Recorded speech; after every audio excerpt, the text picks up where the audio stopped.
Hello and welcome. Thank you for joining us. Today, the consumer champion, Martin Newman, joins us to discuss how to leverage e-commerce and digital to capitalize on key consumer trends. Evolve has hosted 14 webinars in the ThinkCX Digital Leaders Tell All series. Evolve is an AI-driven solution for digital growth optimization that serves the best experience to each audience every time. If you have any questions, please ask in the chat area. If we don't have time to address live, we will respond through email after the event. Thanks so much for joining us, Martin. I will pass it over to you. Thanks, Martin. Thank you very much. Thanks for having me. So, excuse me, the core subject that I'm going to talk about today, yes, leveraging e-commerce and digital to capitalize on key consumer trends, but really for me, it is all about consumer empowerment, and that's going to be the focus of my session. So thank you all for joining. Thank you very much to Maren and John, who I know are joining on the West Coast US, which is about 2:30 or 3 or 3 o'clock in the morning. So that's a big commitment, but thank you to you all for taking time out of your busy schedules to be here. I'm going to talk a little bit about me and give you a little bit of introduction to my background. As you'll be able to tell, I can clearly talk the talk. What's interesting when I think about customer centricity is I've been talking about this stuff for a long time. This was from the London School of Economics back in 2014. I was doing a keynote when I was running a consulting business called Practicology, and you can see the headline there is about customer-centric approach to driving sales. You'll see something similar in a minute when I talk about my second book. This is my first book, 100 Practical Ways to Improve Customer Experience, that came out August 2018. Still available to buy, shortlisted for the Business Book Awards 2019. Rather rudely, they gave it to someone else. Maybe I'll be lucky enough to be more successful this time. This is my new book, The Power of Customer Experience, and you'll see the line there, how to use customer centricity to drive sales and profitability. So very similar to my keynote going back to 2014. This was published a couple of weeks ago, and it's available on Amazon and, of course, all good platforms. You'll occasionally see my ugly mug popping up on television if you're in the United Kingdom. If you're outside, you might not. That's me with my lockdown here last summer. So sometimes appearing on the One Show, various other BBC, Sky News as a talking head, talking about consumers, talking about retail, and talking about the industry. However, in addition to talking the talk, I can walk it as well. I have walked it. I've walked it for many years, and I continue to do it today with everything that I do. My father used to be an optician. He's sadly no longer alive, long gone from this mortal coil. This was his optical practice in Paisley on the outskirts of Glasgow. He sold it to my cousin, Brian Green, who I think needs a new fascia there with an updated Glasgow phone number. But my dad used to take me to the shop, to the practice, and as a 6-year-old, and I just loved it. I used to see my dad coming out from conducting an eye test on a patient to then selling them glasses, sunglasses. He used to continually update the practices. He had a chain of opticians in Glasgow. The one on the right-hand side still exists. And he used to always invest in updating the practice. And I would say to him, why are you spending all that money doing this? And he said, because, you know, if I don't do it and I don't ensure that I deliver a great experience and maintain my relevance, then obviously it's a growing market. There's lots of competition and our patients will go elsewhere. So that's where I really cut my teeth, I guess, learning about it as a 6-year-old. And then I went on subsequently to work for my dad when I left school.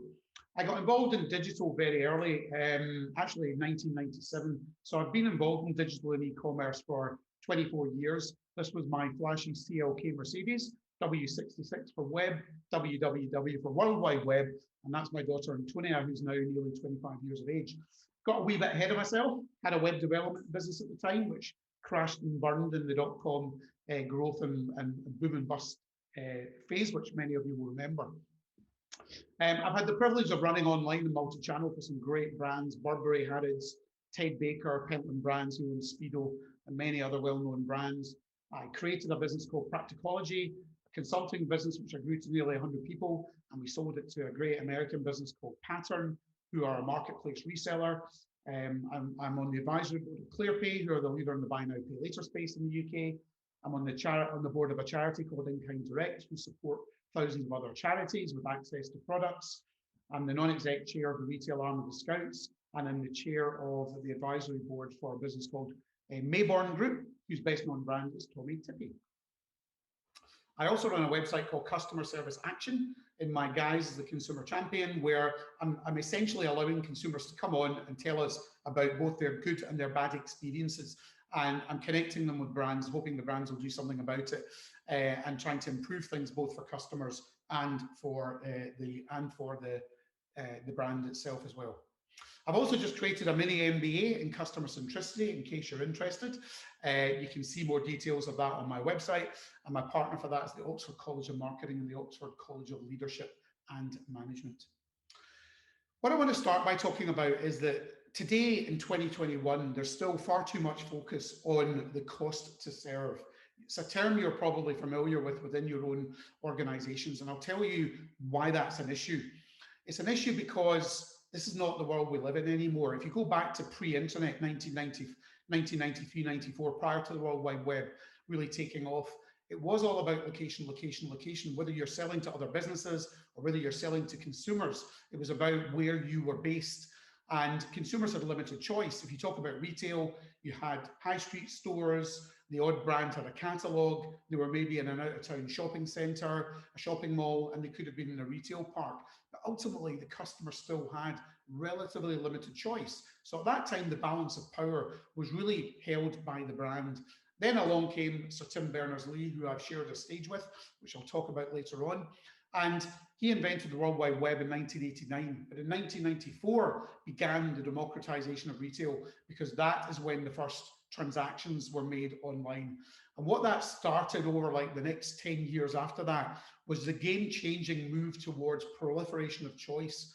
If you think about it today in 2021, if you have a bad experience in a physical environment, you might just go straight online. If you have a bad experience online with somebody because they haven't optimized the journey for you, you'll just click and go on somebody else's website within a couple of seconds, or you'll go into Google or whatever and find out who else is there that you can buy from. The choice is endless. So that's very much put the power in the hands of the consumer. And of course, in 2007, we had another major event, and that's where Steve Jobs and his compatriot, sadly no longer with us, obviously Steve, his compatriot Jonathan Ives invented the smartphone. And that took us to where we are today, which is anything. We can buy anything, we can buy it any time, and we can pretty much buy it any place. So if you agree with that, which I'm sure you do, because we're all consumers and we're all enjoying this type of convenience, then you'll understand that customers need to be viewed as a profit center and not a cost center. If you think of them as a cost center and always think about the cost to serve, you'll make the wrong decisions, because you'll take away resources from where they need to be. You'll reduce headcount in your stores. You won't invest in the right technology or the right tools to continually optimize what you're doing. You'll make the wrong decisions. Customers are a profit center. Now, shift clearly happens. There's the first joke, hopefully, of today. Some of you will have done incredibly well over the last 14, 15 months. Sadly, others haven't. And some very well-known brands, as we all know, have gone out of business. But some of you on this webinar today will have done really well, will have seen a huge spike in sales during COVID. However, I guess the downside of that is your targets for this year, next year, maybe the year after, are going to be significant, and you're going to be probably pulling your hair out, or in my case, what's left of it, worrying about how you're going to make your targets, because you had all that growth achieved through COVID. But how do you ensure that you keep what you've managed to gain in terms of new customers over the last 14, 15 months? And then how do you make sure you're able to grow again and take the business onto the next level? And that's really the gist of what I'm going to talk about now. So where's the growth going to come from? First of all, it's going to come from some organic growth of the market. Now, obviously, some of you may know this, some of you may not, but in the UK, prior to the pandemic, 19% of sales were online in the retail sector. So out of all of retail sales, 19% were online, according to the Office of National Statistics. I can tell you that by the end of this year, it's going to look like 28%. So that's a 50% uplift in the matter of 15 months. We have seen essentially 5 to 10 years of e-commerce growth, digital growth online, within the period of the pandemic that we've gone through. So there is still some headroom there that some of you will enjoy, over the rest of this year. The other thing is that our confidence is on the rise again. So this is Deloitte's Consumer Confidence Index. But if you look at any of the consumer confidence indexes, it shows a similar sort of path where things are generally relatively consistent, going from sort of 2014 up to 2020. And then, of course, the pandemic hit. and consumer confidence went through the floor. And if, clearly, as things open up, we're coming back out of that now, and we're all feeling very confident about the future. The result of that lack of confidence led to us saving money like we've never saved before. You know, this is going back to 1963. And you can see, even when we had, for example, the global financial crash in 2008, we didn't save anything like the kind of, anything like the kind of savings that we've made over the last sort of year and a half. But clearly you can see that reducing now because we're coming out of this and we've got money to spend. So even although, sadly, you know, lots of people have lost their jobs, the majority of people have kept them, and the majority of people have saved money over this period because they've been in lockdown. They haven't been able to spend money they would have done previously. They're ready to do that now because we are ready for some revenge consumption. I'm sure, like me, you couldn't wait to get back into a restaurant. You probably can't wait to get to a theatre, to get to a gig, to go to Glastonbury or wherever it happens to be, and to get on a plane and go somewhere. Now, I know we got the kind of concern over, you know, the Indian variant, whatever that looks like, but I'm fairly confident that we're going to, I doubt very much we're going to go into another lockdown. I've said that before. It was proven wrong, but I'm fairly confident with the level of vaccinations here in the States and in other countries, we are on the pathway, you know, out of this. And that's our opportunity to start to buy again. So from a bigger sort of macroeconomic perspective, I genuinely think we're going to see the roaring 20s again. We saw it 100 years ago. Of course, we know what happened at the end of that. So I don't know whether that's going to happen again, but I do think we're going to have a great next 10 years. If you turn the clock back and you go back to the Second World War, after the Second World War, we had the longest period of economic growth we've ever had. We had 18 years of uninterrupted economic growth, no recessions, basically. And I'm not sure we're going to go through 18 years of growth, but I can certainly see the next decade being a very successful decade for most. And of course, some categories are going to do better than others. Formal wear, for example, we've all been on Zoom calls back to back for the last sort of 15, 16 months. Not many of us have had to wear a shirt and a tie. I was actually in a call with somebody, on a board call with somebody a couple of weeks ago, and they had a tie on. I gave them a round of applause. That was great. Not many ladies have had to wear dresses. There's always been that kind of joke, isn't there? Even when you've seen somebody being smart on the top half, are they wearing their pajamas on the bottom half? But you know, categories like this that have underperformed will over-index, because particularly as we're able to go out again, we're able to travel, we need holiday clothes, we need clothes for going to weddings, we need clothes for going to gigs, and so on and so forth. The second is about prioritizing. Consumer empowerment. So really, this is what it's all about. Whether you're in business to business and it's a customer, or whether it's in business to consumer and it's a consumer, how do you empower your customers and your consumers? Because they are the ones, believe me, that I hopefully have proven already, really hold the balance of power.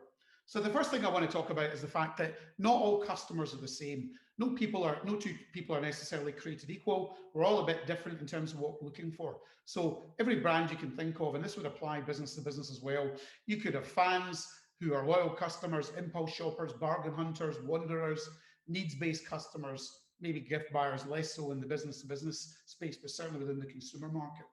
So what are their drivers? Well, fans, people who are genuine fans of the brand, who continue to give you their business time and time again, they're looking for special treatment. What are you going to do for me that makes me feel special because I'm a fan of yours? And really the ideal for any business is, how do you turn customers into fans? That's their nirvana. Impulse shoppers, well, they tend to be led by more promotional activity, maybe things like bestsellers. You know, other people like me are buying these products, therefore I could be interested. That could catch me at that moment. Bargain hunters tend to be driven only by the sale. Needs or mission-based customers. So I'm a needs-based customer. When I go online, I almost always know, don't do a lot of browsing, I kind of know what I'm looking for. So I'll often go straight into the search function, and, you know, heaven forbid, if that search function doesn't work effectively and doesn't take me to the products that I'm looking for, because if they don't, I'm going to go straight to somebody else that can give me that experience.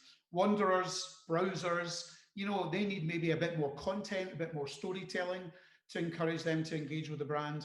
And then gift buyers, who have very specific needs, which might be about ensuring they're able to have a gift delivered to somebody on a specified date, to maybe select gift wrap and a gift card, and so on and so forth. So be clear on the different types of needs that all your customers are looking for, whether you're selling to businesses or whether you're selling to consumers. Then you need to think about how do you sweat your assets. And Evolve, who are highly our partner, who are sponsoring this today and putting on the webinar, at the end of the day, they're a fantastic tool. They're there to help you continually optimize the experience on the website and make sure you continue to make it easier for people to buy and therefore driving up for conversion. So always thinking about day after day after day, how do I continue to sweat the assets? How do I continue to do a better job of serving customers as I do than I've done previously? Thinking of yourself as a service provider, retailers and brands are great at selling stuff, and the focus is always on selling stuff. But I think in this day and age as consumers, we're much more interested in, what can you do for me? And can you layer in other services that make it more convenient for me? 5 years ago, you might have looked at this space, Home Depot in North America, who are in the same space as B&Q in the UK. You might have called it the DIY sector. Today, you might call it the DIFM sector, the do it for me rather than the do it yourself. I'm more of a damage it yourself person, so I like to pay people to do it if I can afford it and I can find the right people. So you go into Home Depot's website, and if you scroll down the homepage, you can see find an expert to help with your home project. Free delivery. We deliver curbside because we recognize that during COVID, that's become a way for you to have your order fulfilled and feel safe sitting in your car. We pop things in your trunk, in the boot of your car. You can search by an image or voice on our website. Brilliant. Voice search, fantastic. You can see what's in stock before you waste your time coming to one of our big sheds. And there's free in-store pickup. You can tell, and there's financing below. You can tell this is a brand that's thinking of itself as a service provider and not just as a business that sells stuff. How do you meet the needs of Gen Z and millennials? I've got two of them at home. My youngest daughter is essentially an archetype of Greta Thunberg. She's an activist in every sense. I get reverse mentored around the dinner table pretty much every night. So I've learned an awful lot about that. So much so I was able to write a whole chapter on Gen Z in my book, The Power of Customer Experience. This is ClearPay, who are one of the leaders in the buy now, pay later space. And what's tending to happen is that younger consumer doesn't want credit cards. They want to either pay cash or have the ability to buy now, pay later, but they start their journey on the shop directory and then choose which websites to go to. So if you have a big Gen Z millennial customer base, that's something you might be thinking about. If you've got a physical presence, you might be looking at what Amazon are doing, and you'll be aware that Amazon have been opening up these Amazon Go stores in the States. They've opened up their first one in the UK. You literally can go in, pick up some groceries, walk out. You don't need to take your credit card or your debit card out of your pocket or out of your purse. They've found a way to use fintech and technology to take the money from you automatically. I have to say that in Glasgow, we've been doing this for years. We don't need the technology. We've just been picking up and walking out the shop. Tesla and some of the car brands are now thinking about how they disintermediate their space. I first came across a Tesla outlet in my local shopping centre in North London, at Brent Cross, probably about 6-7 years ago, I reckon they first opened there. And I remember seeing this and thinking to myself, why on earth is a car dealer opening up in a shopping centre? And then it became obvious to me straight away, they're empowering me as a consumer. They're saying, we'll bring our products to you rather than the traditional model, which is you need to go to a car dealership who are outside of town somewhere, 8 miles away, and not handy if you don't drive in the first place. Anyway, thinking about how you might disintermediate within your own sector, whether that's business to business or business to consumer, would be another thing to think about. And of course, one of the key drivers for anybody to buy from anyone is trust. And it's something that has to be earned. People don't just give you that. You've got to prove to them that you're worthy of that. And one of the ways that some retailers have been doing this is interesting. Shoe have done this for years now, the leading footwear retailer, where you can see here, you've got 1 year to return your product. You'll see other brands talking about a 365-day returns proposition. And you kind of look at that and you go, really? How can you enable somebody to send it back, sort of 10 months down the line? But of course, they never do. If you're going to return footwear, you're going to do it almost straight away because it doesn't fit you or you don't like it. So they recognize that this is not really an issue for them, but what they're doing is they're taking any stress away from customers that they might have, any concerns they might have about buying footwear online. Really like the design of that Converse boot, but not sure if it's going to fit me. So they're taking away that pressure. The next is about thinking big but acting local. And I think that one of the big issues that the big multi-channel retailers have faced in the last year, in fact, the last few years, and why a number of them aren't with us sadly anymore, is that they lost the whole concept of what retailing is all about. And when you go into a small independent retailer like Chloe James, which is a great fashion retailer in St Albans, and you'll know this from your own experience, it's a bit of a voyage of discovery. You never know what you're going to find in there. They've got unique products you can't buy elsewhere. It's a great customer experience. It's great service. It's very personal. Chloe and her team often know the people that are regulars coming into the shop. They know what you like, what you don't like. They've often got things kind of kept aside for you because they know that you're probably going to be in sometime soon. It's very different from walking into a big high street store. And one of the issues with the big high street retailers, I do mystery shopping all over the world. And whether I go to New York, whether I go to Sydney, whether I do it in Glasgow, Colchester, Exeter, London, Newcastle, wherever I've been, Hong Kong, you get the same response when you ask people, when you ask customers about what don't you like about the what don't you like about the offline shopping experience anymore? They always say two things. There's never enough staff to serve you, number one. And number two, it's just the same. It's homogenous. You go from one big national chain into the next, and it feels too much the same. So my recommendation, if you are a bigger retailer, is empower the people that are running your stores locally to market locally. Have a local Facebook page. Don't worry about giving them a little bit more control. We've got obsessed with this head office thing and not allowing anybody in the individual stores to make decisions. They know their customers better than we do. They know what they want to buy. They know who they are. They can merchandise the stores more effectively. They can suggest products that we might want to stock that might not be relevant across all the stores, and so on. So think big, but act local. Clearly, every business is going to need a hybrid model. For any of you that go into spinning studios, as I used to do on a regular basis on a morning. When's the next time I'm going to be doing that? Not sure. Whereas I am doing that, I'm getting on my Peloton every morning and I'm having a spin at home. And even when I start going out more frequently, I start going into the West End of London to have business meetings or wherever I happen to be going, I'm pretty confident I'm going to be doing my workout at home because I like the convenience of that. But some people still love the idea of getting back in there. And Cycle, which is the spinning studio I used to go to, have reopened, and I can see already through Instagram and social media that they've got decent sized classes of people coming in. But you need to have a hybrid model. I was interviewed a few months ago for one of the TV channels, and there was a theatre opening up in Canterbury, and it seated about 3,000 people. Now, obviously, this is way back in prior to the last lockdown, so this is way back in like September, October last year.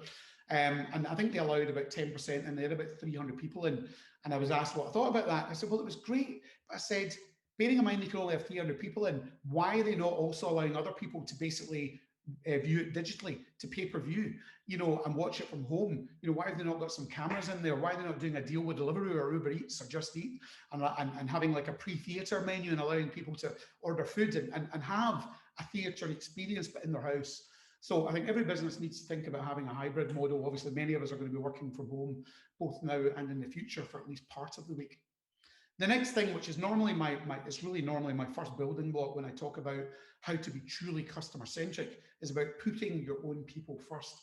And one of the businesses that I think does a really, really good job of this is Timpson. So some of you will have had your keys cut there. Some of you will have had your shoes rehealed there.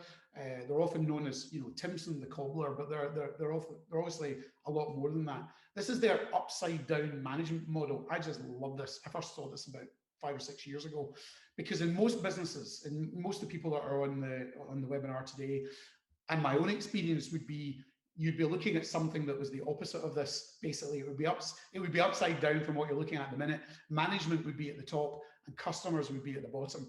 And when I mentioned earlier about this focus on cost to serve, I can assure you, businesses that talk about cost to serve, the model would be the opposite of this. Whereas Timpson recognise the best thing they can do is prop up and support employees in the business to deliver the right type of experience for customers. So after management comes all other employees. After all other employees comes employees who engage on the front line with customers. Why? Because they're the ones that ultimately determine how successful or not Timpson is as a business. And you may or may not know this, but Timpson also provides an opportunity for ex-prisoners to be rehabilitated. In many cases, it's obviously very hard for people who have been to jail to find a job. Well, they do the opposite. They actually, obviously, they're still looking for people who display, the right charismatic personality and everything, but they provide opportunities for people, and they trust them. They trust them to look after the money. They trust them to look after the till, and they trust them, more importantly, to look after customers. Another one that I often talk about, again, is Home Depot in Canada. They enable their staff to give away a $50 discount in store to customers. Why? To convert them, to create a sale. If it's a big ticket product, then they'd rather capture that sale than lose it to someone else. So their staff are empowered to do the right thing for customers. They also look after them financially. When staff have financial emergencies, they help them out. They encourage them to go on to further education, and they pay for it. They actually pay for everyone that goes into further education. And therefore, their staff retention levels are through the roof compared to most businesses, as are Timson's. Not only that, when you look at their share price and their sales, year after year after year, Home Depot are successful. Timson, year after year after year, they make money and they're a successful business. Businesses that do all this stuff well, it's no fluke. There's a clear cause and effect. If they look after their customers, they are commercially successful and over a sustained period of time. The next is about brands that deliver great experiences.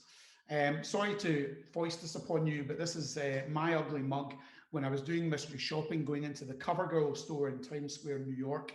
You may or may not know this brand, but this is a beauty brand that historically had been sold through other people's channels of distribution. So they were a consumer packaged goods company, a manufacturer, but they sold through other people's channels.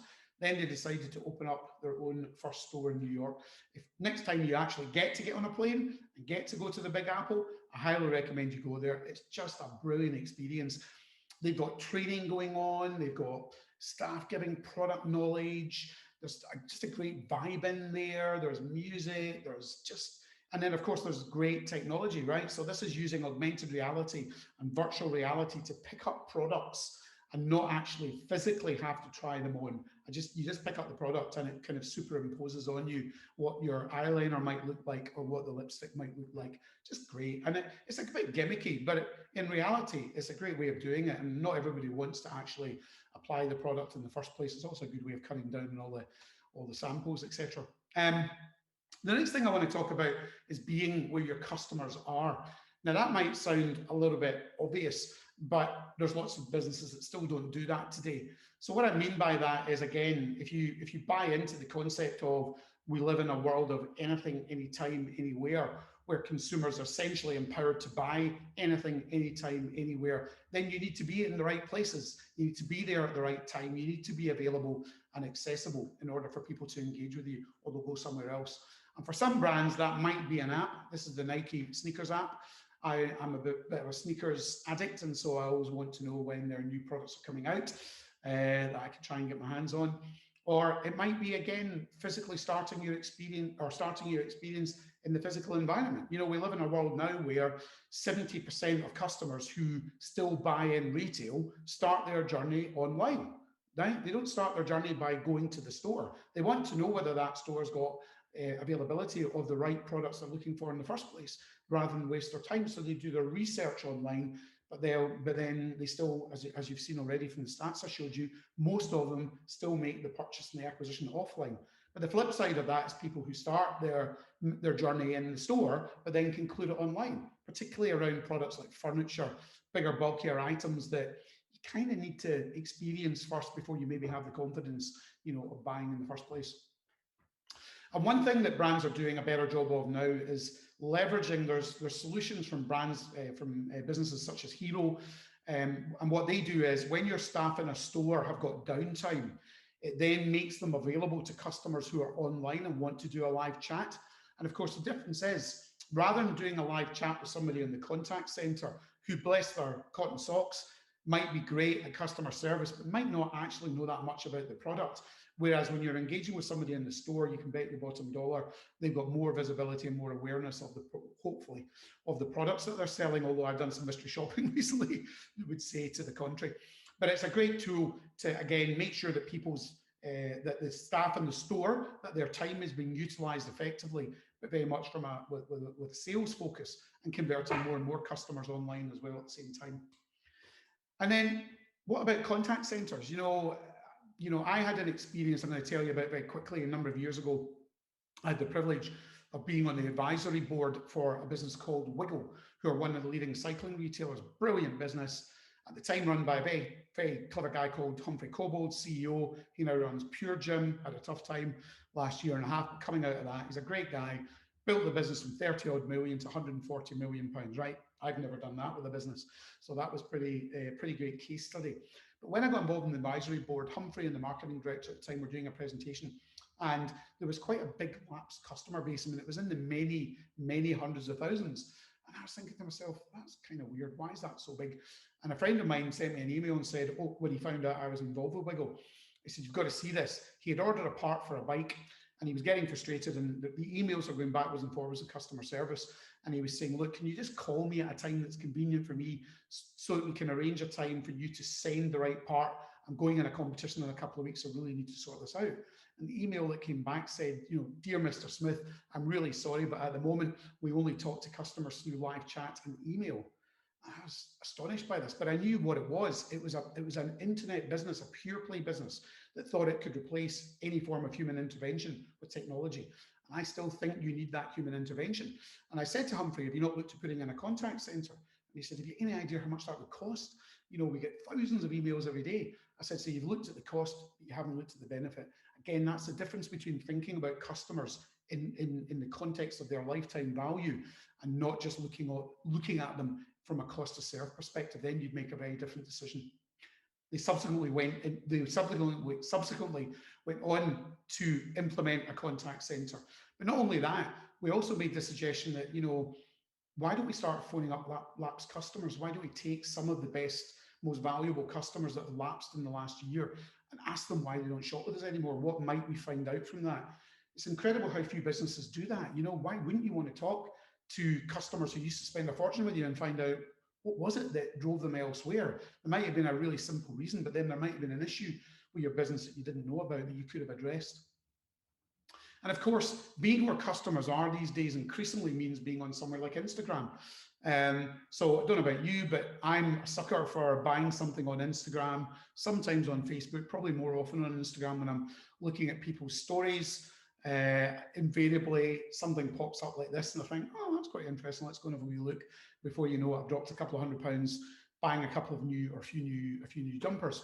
And I think why that works really well and why social commerce is really starting to take off, obviously, is you're capturing people where they're spending more and more of their time, number one, but you're also capturing them when they're generally in a better mood. Now, obviously, we're not always in a good mood when we're on social media, depending upon, what channel we're on. Often when you're on Twitter, you might be reading something you don't agree with. So that's probably not the right place. But when you're on Instagram, Facebook, generally you're in quite a convivial mood. So it's quite a good opportunity to capture somebody with a spontaneous purchase. The next thing I'm going to talk about is putting purpose before profit. Businesses that start with profit, and that's the number one objective, are not, and I guarantee you, are not customer centric. Because again, what they do is they make decisions that are only about short-term profit, only about the next 12 months, not necessarily about longer than that. And again, tend to have a cost to serve mindset rather than customers as a profit or looking at customer lifetime value. If you put purpose first, you will become a more profitable business. And probably the best example of that anywhere in the world is Patagonia. So the outdoor brand that many of you, I'm sure, will have bought from, often when you go to the homepage of their website, like I did a few weeks ago, they're not pushing products. They're not trying to sell you stuff. They're actually promoting causes because they're a cause-led business. One of the main categories on links on their top navigation is activism, what they are doing to create a better world for us and for other people who need their support. And in this case, it's the Gwich'in, who are an indigenous population in Alaska, who are having their homes ruined, their home environment ruined by oil and gas companies who are drilling and destroying the environment, right? They're supporting that. Patagonia, whatever survey you look at in the States, because they're better known in the States, but whatever survey you look at, they're always in the top 3 most trusted brands in America, always, year after year, and they're worth over $1 billion, so they're very successful business, and not surprisingly, commercially successful, year after year after year because they put purpose before profit. Brands with a clear sense of purpose, according to Kantar research, enjoy a 175% increase in their brand value over a 12-year period. So this was quite a big study they did, and this was compared to brands who don't have a clear or clearly communicated sense of purpose, who might still enjoy 60 or 70% growth or increase in their brand value. But the brands that do put purpose first have more than 100% more value or increase in the value of their brand over that period. The next thing I want to talk about is diversity. And diversity is broader than you might perceive, but it's both morally and commercially the right thing to do. So let me give you some examples. Obviously, Black Lives Matter has been top of mind for everyone. The BAME community, how we address and how we deal with ethnic communities is massively important. You know, gender is massively important. Sexuality, where people come from, or they come from disadvantaged backgrounds, but also disabled customers in the disabled community. And you might be somewhat surprised to know, or you might not, you might be disabled yourself. Both my daughters, who I mentioned earlier, have a hidden disability. One's deaf in one ear, one has Crohn's, and one of them actually was in a wheelchair for a number of years prior to having a hip replacement. So, you know, I've seen through their adversity and through our own lived experience of some of the challenges they face when it comes to engaging with consumer-facing businesses. Consumer-facing businesses do a really, really poor job of addressing the needs of that community. And yet there are 14 million people in the United Kingdom. Nearly 25% of the population have some form of disability. And yet there's not a day goes by where people, and I've seen it myself, and I've interviewed people with guide dogs, people who are visually impaired, who are being turned away from retail stores because the staff don't know any better. It's against the law to do that, but they don't know any better. They think they're doing the right thing by not letting somebody with a dog into the store.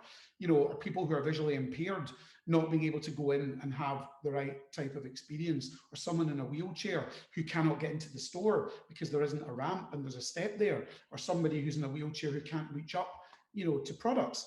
You know, the list goes on, but the reality is, commercially, never mind morally, this is a massive missed opportunity for so many businesses, whether you're in the UK, the States, or wherever you happen to be.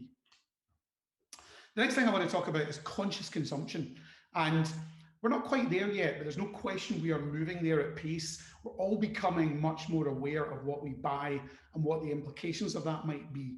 We're starting to think about the supply chain. We're starting to think about how the brands that we're buying from, are they actually ethical? Are they actually looking after, you know, their suppliers? You know, what's the impact of buying something new versus buying something that's secondhand or has been upcycled or recycled? And another category that's going to become quite prominent as well is renting. So I genuinely believe that what you're going to find is over the next couple of years, you're going to walk into the majority of retailers and you're going to find that there is a section in the store, yes, where you can buy new products. There's also a section where you can buy secondhand, or if you're in the luxury or premium space, we call it vintage. Or it might be an upcycled product that's been recreated from something else that used to be something else in the previous life. Or again, you might be able to rent. And you can start to see this with even some of the biggest brands like Asda, who were until recently Asda Walmart, Asda unveiling their secondhand clothing offer.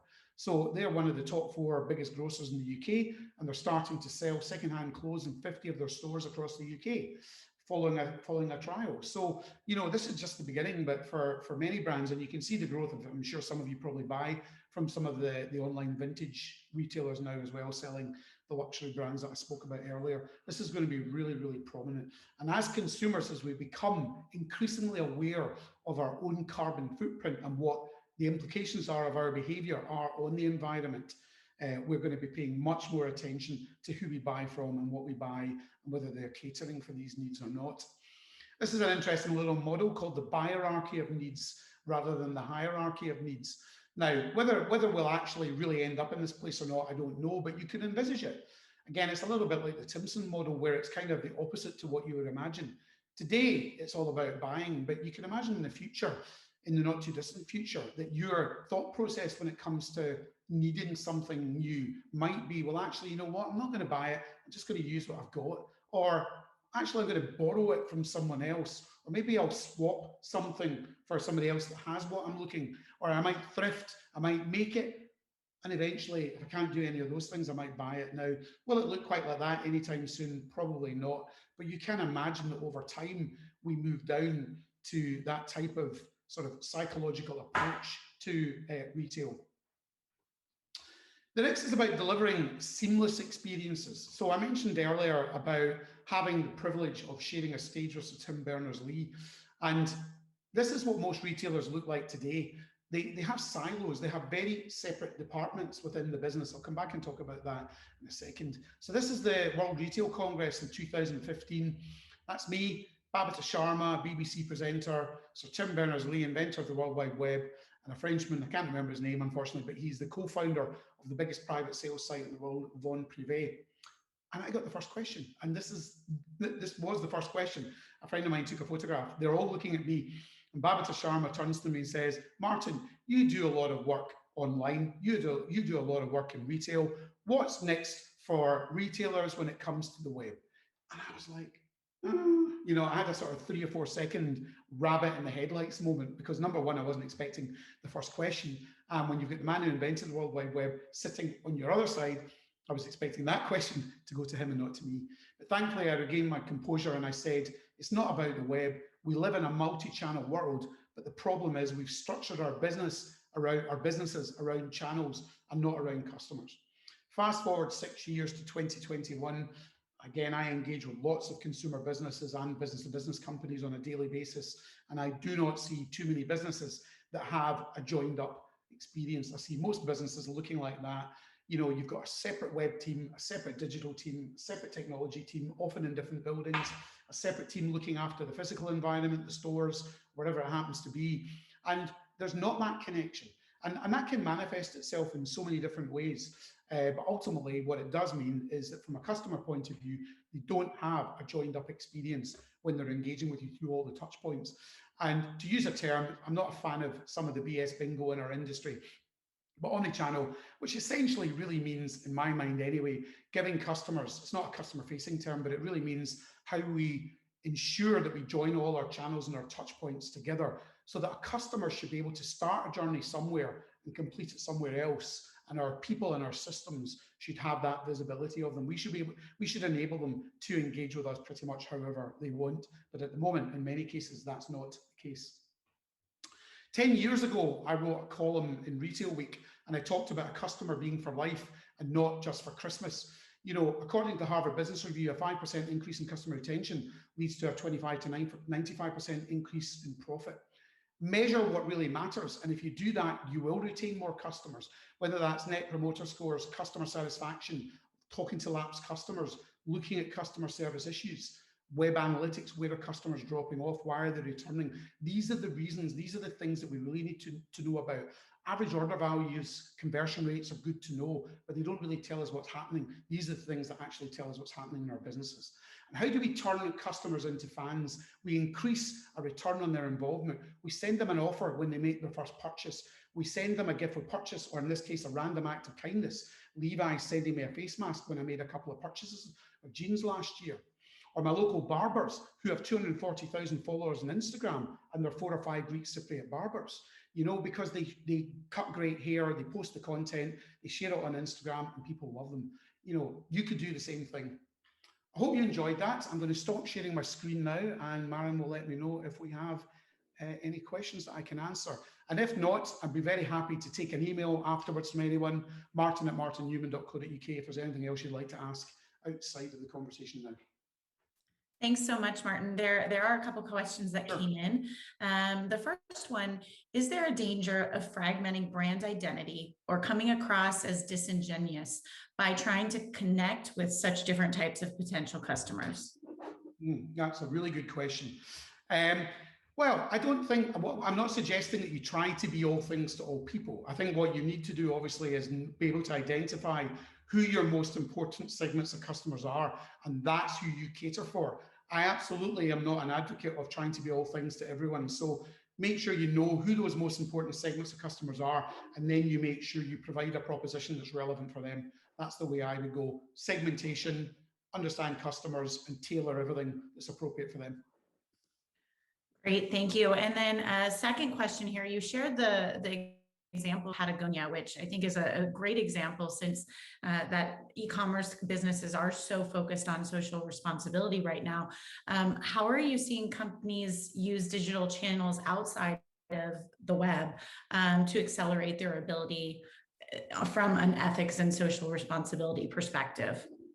Well, I don't think we're really there yet. And you know, if I were on the client side right now, for example, working in a business-to-business environment or working in a retailer selling to consumers, I might want to think about, you know, providing them with some kind of carbon footprint monitor, you know, something that would empower them to get closer to their behavior and what the implications of that are. That might be a tool that it would certainly endear them to a business if you were the ones to give them that ability to have more visibility over the impact of their own behavior. It's just one idea.